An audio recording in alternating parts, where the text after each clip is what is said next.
All right, so I had to make a video about this because I just came across this like article, and it might have been one of the wackiest articles I've ever seen in my entire life.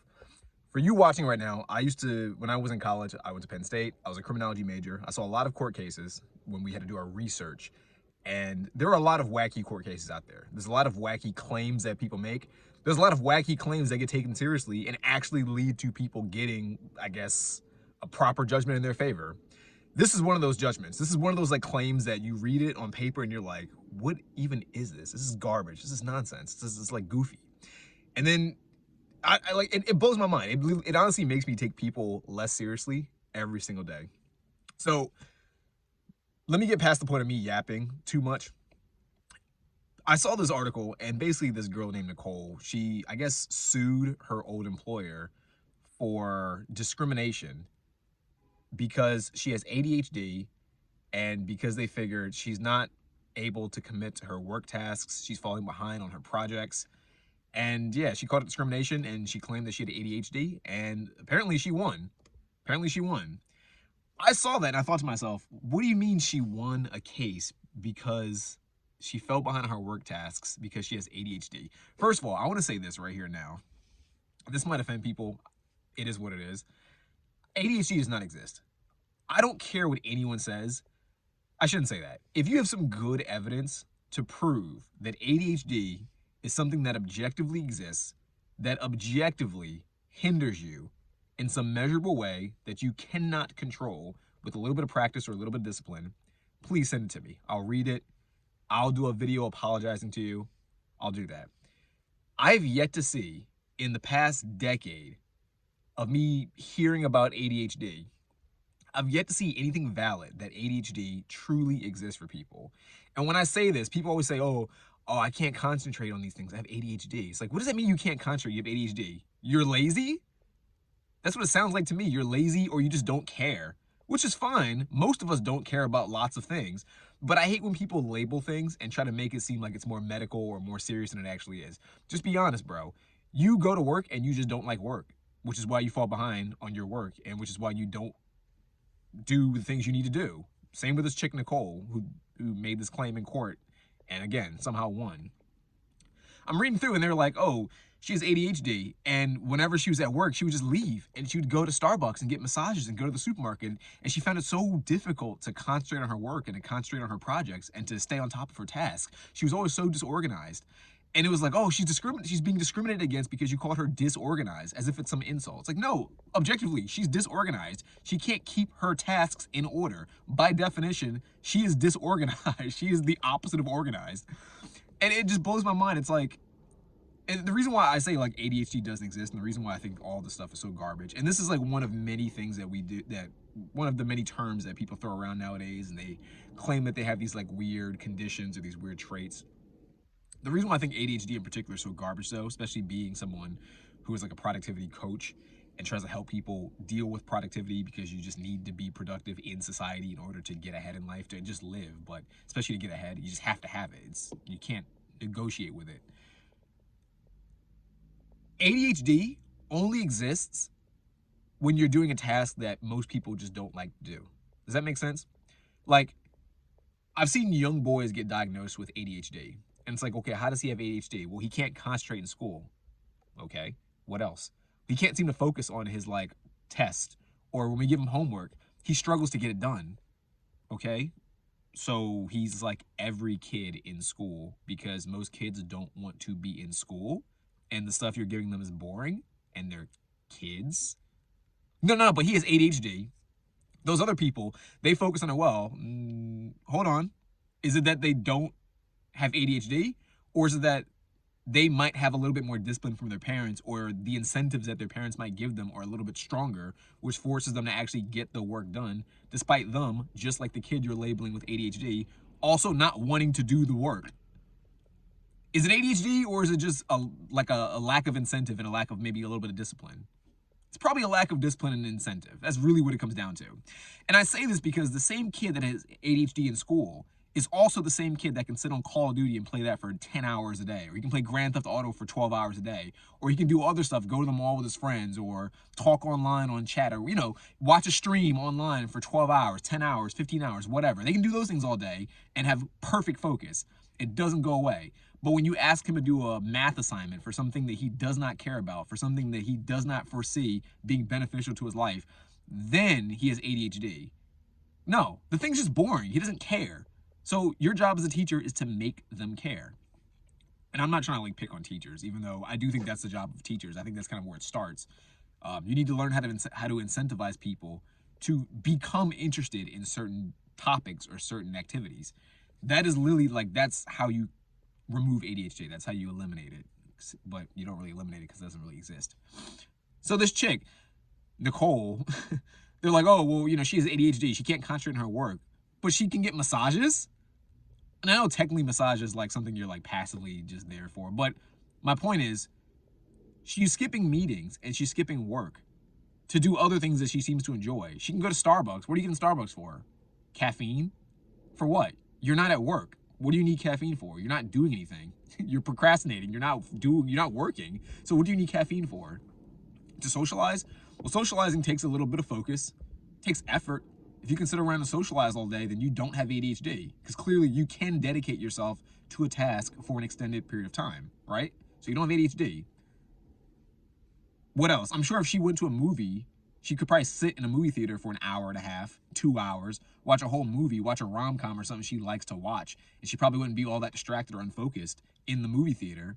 So does she have ADHD? No, probably not. Does she probably just not like her job? Yeah, seems like it. Is that a reason to sue somebody? No.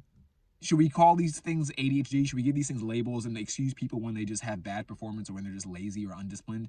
Certainly not. I hate that, because the rest of us are disciplined and the rest of us do actually put in effort to get stuff done. So why are these other people who are getting these passes because they have ADHD? And they have the nerve to, like, in the article I read, I want to see like the actual court case, because I'm sure the actual court case has more information. And maybe I'm being a bit harsh on her. I don't think I am, but perhaps I might be if I were to see the actual court document, like everything that's been, like, I guess the transcript or whatever. But they had the nerve to get a doctor to like actually diagnose her too and be like, oh yeah, she has ADHD. What are the symptoms? Oh, she struggles with focusing and she struggles with like procrastination and she's always very messy. It's like, most people are all those things. You know what most people do? They deal with it.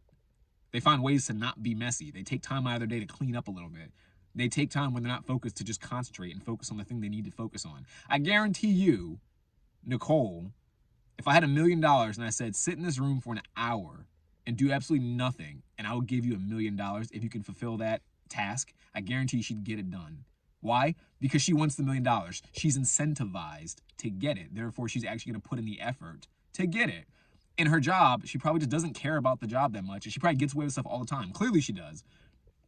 Because if I were her boss, the very first or second time she didn't show up or was excessively late, she'd be fired. And I'm not being mean, I'm just being like honest. I've said this before in other videos. I feel like we live in a low status society. I say that because it seems like every single day the bar is getting lower and lower for everything. Oh, this person's disinterested in their job, so they're disorganized and they just don't show up. Oh, it's okay, keep her around for a long time though. Well, eventually she just didn't come back and she wants to start a new career path. No, that should not be allowed. That should be, I'm not gonna say it should be like hardcore shamed, but it should be something that gets brought up, and it should be something where that behavior is disincentivized or discouraged critically. Does that make sense? We can go down a rabbit hole. I don't want to make this video about like how low status society is. I talk about it a lot in other videos, and I'm going to keep talking about it because it's true. And every day I see new evidence of it. But again, the point that I'm making, ADHD does not exist. This whole case to me was super wacky. And the funny part is that I know it's going to continue. I know, like, I think the article that I saw was from, I think, December 17th, 2025. I'm not sure if the court case was that recent. I assume it must be like at least semi-recent, like last year recent. But I feel like we might see more people doing things like that. We might see more people who just being lazy and just calling it like ADHD or some random like BS diagnosis that has very like over the overly simple and overly common symptoms. So they can just be like, oh yeah, you know, well, I have ADHD because, you know, when I go to work, it's just so hard to like to work for like more than 1 hour a day. So you should like consider me disabled so I can get paid to do nothing. We're gonna see a lot more people do that, in my personal opinion. It's not gonna go away because too many people are way too soft, and rather than go out of their way to say like, hey, let's discourage this kind of behavior because this affects all of us, truly, it affects all of us. Instead of discouraging it, we're gonna just kind of let it happen. We're gonna let it slide, and it is what it is. The low status society, low quality society trend will continue as it has been for the past couple years. But that's my 2 cents. That's my rant. Let me know what you think about it. Do you think ADHD is real or do you think it's fake? Let me know in the comments. And if, like I said, I mentioned this again, I'm going to say it again. I said this in the beginning of the video. If you can find proof, objective proof, that ADHD does exist and you cannot fix it with your own personal like efforts, I will do a video and I'll publicly call you out and I'll be like, hey, this dude proved me wrong. I read this data and yeah, I was wrong. If you can do that, I'll happily make a video about it. I'm totally happy to say when I'm wrong. But in the past 10 plus years of people saying they have ADHD, I've yet to see a single person make that claim with any degree of validity. They're all pretty much, or just talking shit when it comes down to it. They're just lazy or they just don't like doing something, which is totally fine. Actually, before I end the video, there's one more thing I want to bring up. It just kind of came to my mind. Just one more example that I kind of thought was funny. I remember a while back, I did a video on this on my YouTube channel. You can find it if you want. I remember a while back, I was going through Reddit, like answering questions. And this one guy was like, am I an idiot? Am I like low IQ or an idiot? Or do I have ADHD? And his reasoning was like, I think I have ADHD or just a low IQ because I have this like these assignments at school and I just don't like doing them. And I had this like one paper and it was about like igneous rocks or obsidian or something like that. And I just couldn't bring myself to like I couldn't bring myself to write this paper. And he was wondering like, oh yeah, does that make me stupid? And I remember sitting there thinking to myself, a kid like this who can't write a paper on igneous rocks nowadays will get called, who'll get diagnosed or labeled with ADHD. And the reality is this, it's a boring fucking topic. It's boring. Unless you're like a rock enthusiast, a paper on igneous rocks is boring. I'd be bored by it, and I tend to not be bored by many things. So, do you have ADHD? No. Is the topic just boring? Yes. Are you in school so you have to do it anyway? Yeah. Just BS it. Just do what you gotta do. Most people would. But that doesn't mean you're low IQ. Doesn't mean you have ADHD. It just means your school is terrible at giving things to you that actually matter. That's what it comes down to. Work, school, a lot of it's boring. A lot of it's stuff you just don't want to do. You don't have ADHD. You're just unmotivated or undisciplined or unincentivized. That's what it comes down to. So that's the end of the video. Peace out. Bye.